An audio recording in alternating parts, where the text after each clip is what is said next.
सुबह से शाम होने को आ गई। मैंने अपने प्राणनाथ को तो स्वयं गद्दी के लिए भेज दिया, पर किसी भी प्रकार से आज मैं देख रही हूँ तो अभी वो नरसी यहाँ पर नहीं आया। बस उसका यही तो काम है, दिन भर मंदिर में बैठा रहता है, घंटी को बजाया करता है, नाना प्रकार से भजन और संकीर्तन को गाया करता है। लेकिन आज ये नरसी हमारे ग्रह पर आएगा। आज जिसको अवश्य ऐसा मजा चखाऊंगी कि ये जीवन में कभी भी ये मंदिर में बैठकर के भजन और संकीर्तन को नहीं करेगा। मुझे आज उसकी प्रतीक्षा करनी चाहिए। घर ही में मंदिर बने दे, बाहर हम तीरथ ना जाइए। घर ही में मंदिर बने दे, तीरथ न जाइए, हाँ तीरथ न जाइए, तीरथ न जाइए, हाँ तीरथ न जाइए। घर ही में, हाँ घर ही में मंदिर बने दे, बाहर हम तीरथ ना जाइए। मैं मंदिर बने और तभी नरसी जी नरसी आए एक दिन भजन सत्संग में सो, बोले भाभी लेक दी जो मोहे पानी। भाभी माँ, सर्वप्रथम मैं आपको प्रणाम करता हूँ। भाभी माता, आज मुझे बड़ी तेजी से प्यास सता रही है, कृपा करके थोड़ा सा पानी हमको दे दीजिए। नरसी जी ने पानी मांगा तो बोली महारानी जैसे सिंह भी घुटानी, भर भर के पिलाओ पानी, लागू तेरी नौकरानी में। वाह वाह वाह, बड़े सुंदर शब्दों से कह दिया कि मुझे भाभी थोड़ा पानी पिला दे।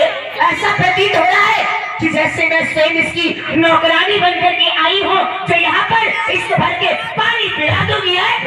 दिन भर कोई काम नहीं करता, काम का न काज का, दुश्मन अनाज का। बस यो सुबह रोटी पकाकर तुझे खिला देती हो और शाम को लौट करके मंदिर में बैठा रहता है। दिनों रात बस भजन और संकीर्तन, बस यही अपने जीवन में डाल रखा है। तेरा सत्यानाश है। अरे इससे अच्छा तो तुम मर जाता, कम से कम ये तो सुकून मिल जाता कि नरसी अब अकेला ही संसार को छोड़ करके चला गया। भाभी माँ, कृपा करके आप ऐसे कट शब्द हमसे मत बोलिए, क्योंकि यदि आप हमें पानी नहीं देना चाहती कोई बात नहीं, मैं स्वयं लेकर के पी लूंगा। क्योंकि भाभी माँ, आप तो जानती हैं आपके और भैया के अलावा मेरा इस संसार में कोई नहीं है। आपके ही सहारे में जीवित हूँ। क्षमा कर दीजिए, मुझसे अपराध हो गया जो आपसे पानी मांग दिया मैंने। मुझसे बहुत बड़ा अपराध हो गया। ऐसे जैसे प्रतीत हो रहा है जैसे हमारे हृदय पर, छाती पर मूंग डालने के लिए चलाया। तेरा सत्यानाश चाहे देख अपने भाई की और दृष्टि को डाल। सुबह गद्दी पर निकल जाते, दिन भर काम किया करते, शाम को वापस आते, उन्हीं की भांति थोड़ा कार्य कर ले। शपथ दिला देती है नरसी जी को। नरसी, एक बात का ध्यान रख, बस तेरा ये कृत्य प्रतिदिन का मैंने बहुत ही देख लिया और बहुत ही सुन लिया। आज तुझे तेरे गुरु की सौगंध है, तेरे गोविंद की सौगंध है, जो मेरी इस चौखट पे गुना वापस आया।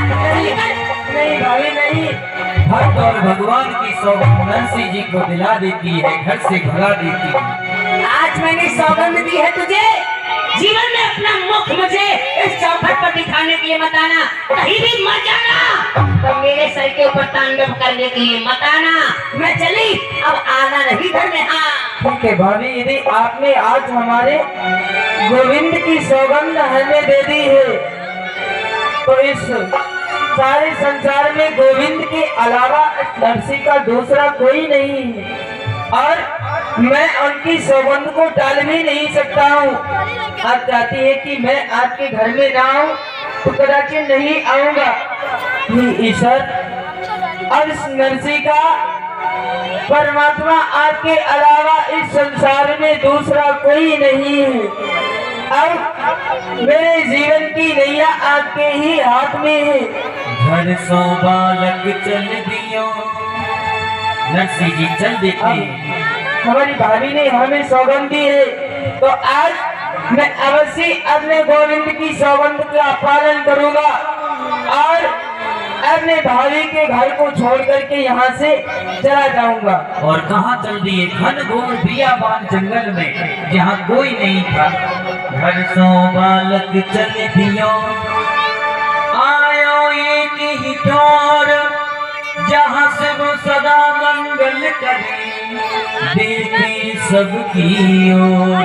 घोर बियाबान जंगल में एक शिवालय पड़ा और उस शिवालय में जाकर के भोलेनाथ की शिवलिंग से वह नरसिंह जी भोलेनाथ, आज ये नरसिंह आपके चरणों में प्रणाम करता है। अब मुझे कितना ही सुंदर स्थान मिल गया है।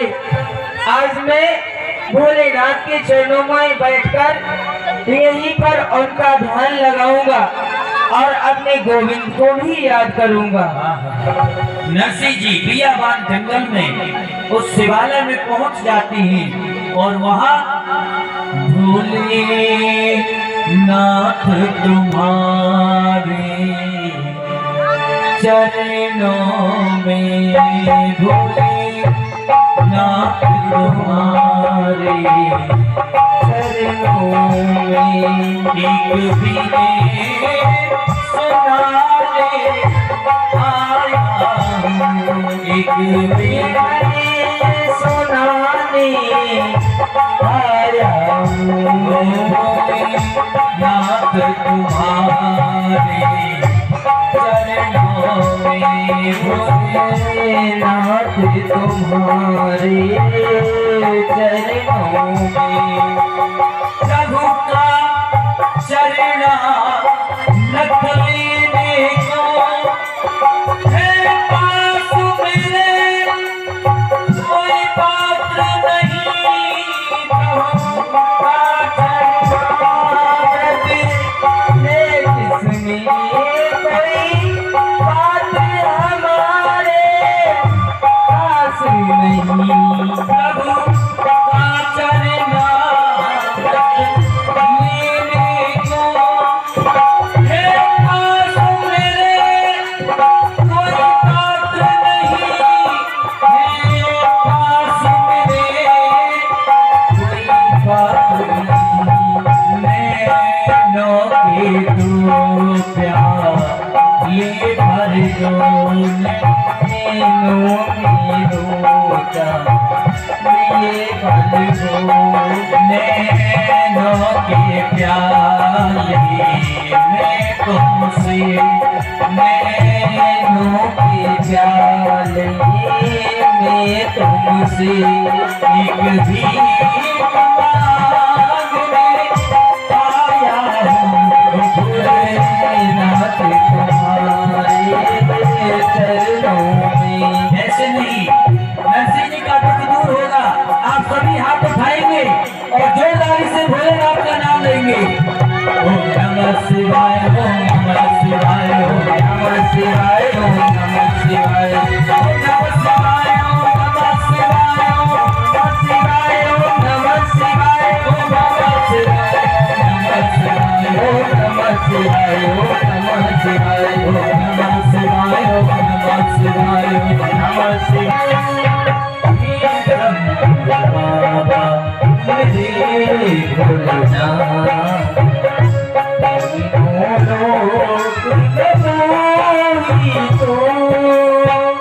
श्रद्धा सुमन है दिल पत्री, ये धरती अर्पण कर दूं। हे शंभो बाबा मेरे भोलेनाथ। सभी होते बोलिए शंकर भगवान की। हे स्वामी, मैं ये क्या सुन रही हूँ? आपका कोई भक्त घनघोर तपस्या कर रहा है, इसलिए उसके समझ चलो स्वामी और उसे दर्शन दो। हे महादेवी, ये भक्त लोक है, इसमें कोई हंसता है तो कोई रोता है, कोई अपना कार्य करता है तो कोई ऐसा कार्य करता है जो महाघृणित हो जाता है। हे महादेवी, मृत लोक के प्राणियों के बारे में कल्पना करना भी गलत है, मृतलोक के प्राणियों की गति दुर्गति में हो गई है। अपने पराय में पड़े हुए प्राणियों का चिंतन मैं नहीं करने वाला हूँ, इसलिए हे माँ देवी मृतलोक में कोई आशा नहीं है। आइए आगे चलते हैं, विचरण करते हैं। नहीं प्राणनाथ, आपका दत्त, आपका भक्त आपकी घनघोर तपस्या कर रहा है, परंतु आप कह रहे हैं जाने के लिए इनकार कर रहे हैं। नहीं स्वामी, चलिए महादेवी दर्शन देखते हैं। मैं उसको दर्शन अवश्य दूंगा, परंतु आप इतना सोच लीजिए हमारा भक्त हमसे जो भी मांगेगा हम कदाचित इनकार नहीं कर सकते हैं। जो मांगेगा वो मुझे देना पड़ेगा। ठीक है स्वामी, चलिए स्वामी। तो ठीक है, आइए मेरे साथ आओ। भोलेनाथ आप कहाँ है? देखो मैं आपको पुकार रहा हूँ। भोलेनाथ क्या मेरी करोड़ पुकार आपके कानों तक नहीं पहुँच रही है? भोलेनाथ चल देते हैं उसी भक्त के पास और पहुंच जाते हैं। यदि आज आप हमें दर्शन देने के लिए नहीं आए बोलो तो ये भोले बम भोले बम भोले बम बम भोले बम भोले बम भोले बम भोले बम बम भोले बम भोले बम बम तो यही वो भक्त है, यही वो भक्त है। और भोलेनाथ पहुंच जाते हैं उसी स्थान पर। अजय नरसिंह आपके ऊपर अपने सर को पटक के आज अपना प्राणांत कर देगा यदि आप हमें दर्शन देने के लिए नहीं आए भोलेनाथ।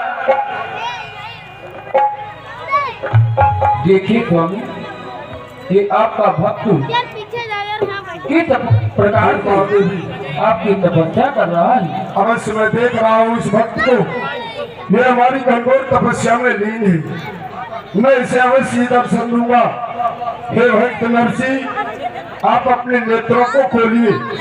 आप जिसकी तपस्या कर रहे हैं मैं आपके समक्ष खड़ा हुआ हूँ, आप अपने नेत्रों को खोलिए नरसिंह। भोलेनाथ, भोलेनाथ आप आ गए। प्रणाम भोलेनाथ, प्रणाम माता श्री।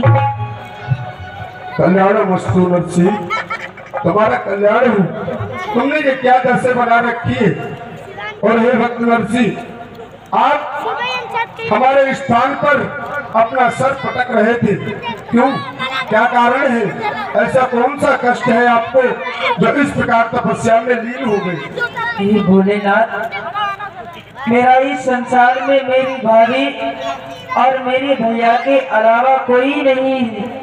मेरे भैया तो मुझसे स्नेह करते थे, किंतु हमारी भाभी ने आज हमें हमारी गोविंद की सौगंध दिला करके अपने गृह से निकाल दिया। हे भोलेनाथ, अब आप ही अवगत कराओ, जब मुझे घर से निकाल दिया गया तो मैं कहाँ जाता? मैं इस बियावान जंगल में आ गया। आपकी प्रतिमा को देख करके मैं आपके चरणों में ध्यान लगाने लगा। अब भोलेनाथ, आप ही कृपा करके हमारा मार्गदर्शन कीजिए। अब मैं कहाँ के लिए जाऊँ? इस संसार में ये नरसिंह अकेला हो गया है भोलेनाथ, अकेला हो गया है, मेरा कोई नहीं है। हे भक्त नरसिंह, मैं तुम्हारी त्याग और तपस्या से अत्यंत ही प्रसन्न हुआ। मनोवांछित फल प्राप्त कर सकते हैं आप, और तुमने सही मार्ग अपनाया है। जब प्राणी कष्ट में जीवन हो परमात्मा के मार्ग में चला जाए तो किसी का सहारा नहीं लेना पड़ता है। भक्त नरसिंह, तुमने किसी का सहारा न लेकर परमात्मा का मार्ग अपनाया, इसलिए मैं तुमसे बहुत ही प्रसन्न हुआ। मनोवांछित फल प्राप्त कर सकते हो, मुझसे वरदान मांग लो। क्या चाहिए आपको? भोलेनाथ, आप हमसे वरदान मांगने के लिए कह रहे हैं। भोलेनाथ, मैं तो मति का अति ही भोला हूँ, मुझे मांगना नहीं आता और मेरी समझ में ये नहीं आ रहा कि मैं आपसे कौन सा वरदान मांगू। इसलिए भोलेनाथ, ये तो आपको ही समझना पड़ेगा, आप मुझसे कौन सा वरदान चाहते हैं। मैं तो सिर्फ वरदान देने के लिए आया हूँ। हे भोलेनाथ, यदि आप हमसे मांगने के लिए ही कह रहे हैं तो मैं बस वही मांगता हूँ जो आपको प्रिय हो, जो आपको सबसे अति प्यारा लगता हो, बस वही मैं आपसे मांगता हूँ भोलेनाथ। वाह, वाह नरसी वाह, तुम तो कुछ नहीं मांग करके तुमने मेरा सब कुछ मांग लिया। आप तो कह रहे थे मुझे मांगना नहीं आता, मैं आपको बताऊं आप क्या मांगना चाहते हैं, परंतु आज आपने स्वयं ही मांग लिया। भक्त नरसी, आपने कहा जो मुझे सबसे ज्यादा प्रिय हो मैं आपको वो वरदान दे दूं। तो हे भक्त नरसी, मुझे संसार में यदि कुछ सबसे ज्यादा प्रिय है तो वो है श्री ठाकुर जी का रास। बोलिए राधा माधव भगवान की। हे भक्त नरसी, हमें राधा माधव के रास से अत्यधिक और कुछ प्रिय नहीं है। जहाँ पर हमारे ठाकुर जी अष्ट सखियों के सहित नृत्य रास करते हैं, सबसे ज्यादा मुझे वो ही प्रिय है। क्या नरसी तुम्हें यही चाहिए? हे भोलेनाथ, यदि आपको ठाकुर जी का रास अत्यंत ही प्रिय है तो मुझे यही चाहिए। भोलेनाथ, आप मुझे भगवान का रास ही प्रदान कर दें। तथास्तु, ऐसा ही होगा। हे भक्त नरसी, हे भोलेनाथ, तुम्हें आनंद कंद का रास देखने का शुभ अवसर अवश्य प्राप्त होगा। आओ मेरे साथ इसी समय, लेकिन ऐसे नहीं जा पाओगे आप। एक बार मैंने भी प्रयास किया था रास देखने का, तो मुझे भी अपना रूप परिवर्तन करना पड़ गया था। हे भक्त नरसी, यदि आप भी अपना रूप परिवर्तन करेंगे, क्योंकि वहां पे सिर्फ सखियां ही जा सकती है, सखी बनना पड़ेगा आपको। क्या कहा भोलेनाथ? मुझे ठाकुर जी का रास देखने के लिए सखी बनना पड़ेगा। हाँ। तो भोलेनाथ, अब आपने हमें वरदान दिया है तो सखी भी आप ही हमें बनाएंगे। ठीक है। हे महादेवी, भक्त नरसी को लेके चलो और सखी की तरह तैयार कीजिए। आइए आइए भक्त। भोलेनाथ अपने साथ में भक्त नरसी जी को श्रीधाम वृंदावन की यात्रा पर लेकर के जाते हैं और माँ सती को कैलाश पर छोड़कर बिहार को मोई बड़ा उत्साह चलो चले सब, चलो चले सब सखियन रे लवन कुंज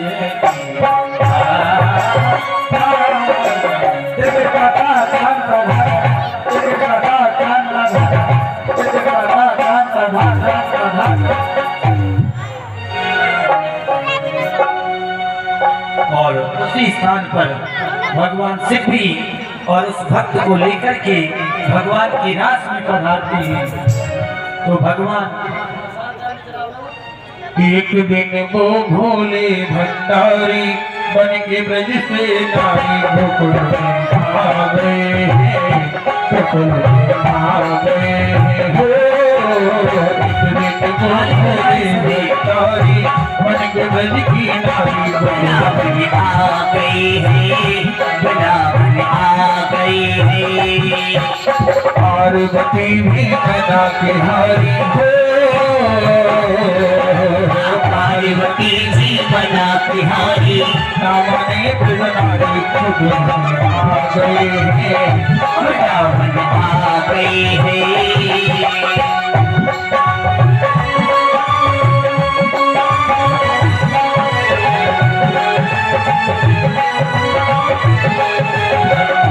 पार्वती से बोले हो, मैं भी चलूंगा तेरे साथ में, तेरे साथ में राधा सत्य श्याम नाचे, मैं भी नाचूंगा तेरे साथ में, तेरे साथ में रात के गाज में भारी हमें दिखाओ वृंदावन आ गई है, वृंदावन आ गई है। भोले भंडारी बन के नरसी नारी भगवान आ गए हैं, वृंदावन आ गए हैं, वृंदावन आ गए हैं। मेरे भोले स्वामी के प्रेम अपने पास अपने साथ में। और मोहन के सिवा वहाँ कोई पुरुष ना जाए रात में। इस रास में ओ मेरे भोले स्वामी कैसे ले जाऊं अपने साथ में, अपने साथ में। मोहन के सिवा वहाँ कोई पुरुष ना जाए रात में। इस रास में पति करेगी मन की नारी, बात हमारी आ गई है। वृंदावन आ गए हैं, भोले भंडारी मन के दिल से नारी को बोल के आ गए हैं। वृंदावन आ गए हैं।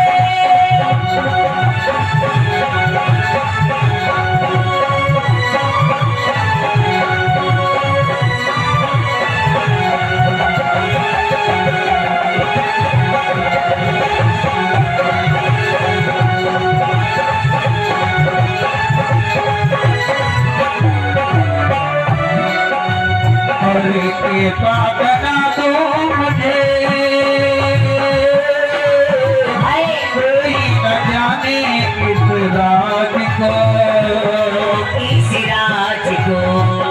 है सहेली तेरी ऐसा बताना ब्रजराज को, ब्रजराज को।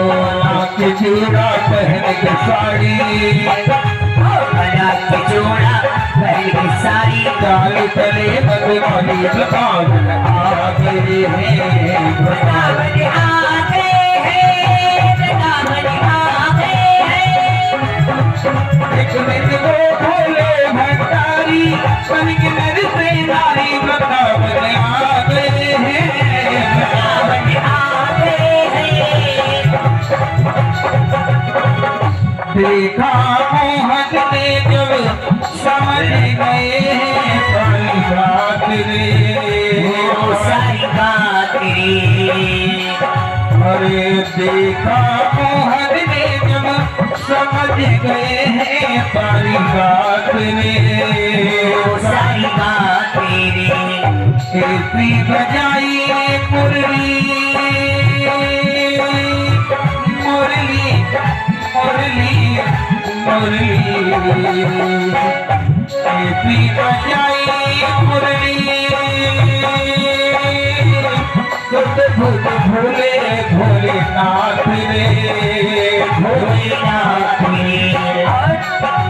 फिर देख गई जब साड़ी मुस्काए गिरधारी वृंदावन आ गए हैं। वृंदावन आ गए हैं। भोले भंडारी बन के नर से नारी वृंदावन आ गए हैं। वृंदावन आ गए हैं। अरे नारी को हमारी श्यामा प्यारी को, राधे रानी को हमारी श्यामा प्यारी को। श्री से नाम हमारी राधा रानी को, किसी से भी हो नाम हमारी राधा रानी को। श्री से नाम हमारी राधा। हे प्रभु,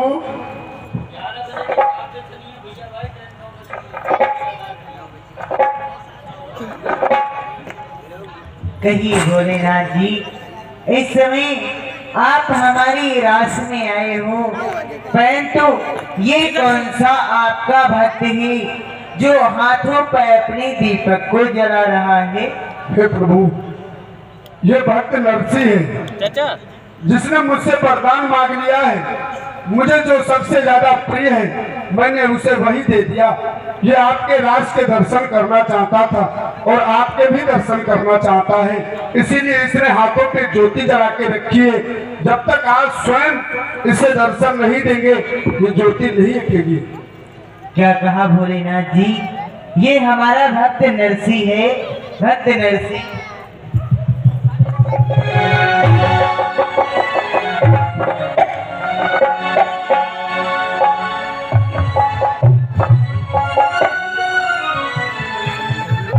हे प्रभु, अब आप इसे दर्शन दें और मुझे चलने की आज्ञा प्रदान करें। प्रणाम। प्रसन्न रहो भोलेनाथ जी, मैं भी आपको प्रणाम करता। भक्त नरसिंह, आज तुमने हमारी रास का दर्शन किया है। मैं तुम्हारी भक्ति से अत्यंत ही प्रसन्न हूँ, इसलिए तुम मुझसे वरदान मांग लो।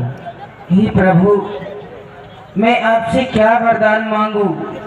प्रभु, मुझे आपका दर्शन हो गया, अब मेरे मन में कोई अभिलाषा नहीं है। यदि फिर भी आप हमसे वरदान मांगने के लिए कहते हैं, तो प्रभु बस इसी प्रकार से जो लगन हमारे अंदर है आपके चरणों की भक्ति करने की, वह लगन सदैव हमारे अंदर विराजमान रहे। आपके चरणों की भक्ति करते रहें, आपके नाम का गुणानुवाद करते रहें। अवश्य भक्त नरसिंह, आज मैं तुम्हें केदारों राग बतला रहा हूँ, उसके द्वारा तुम जब भी मुझे याद करोगे, मैं स्वयं ही तुम्हारे पास चला आऊंगा। ठीक है प्रभु, जैसी आपकी इच्छा। भगवान ने नरसिंह जी को एक पैरों में नूपुर बांध दिया और गाने में, संगीत में एक केदारा राग दिया। जब भी इसको गाओगे मैं तुम्हारे सम्मुख उपस्थित हो जाऊंगा।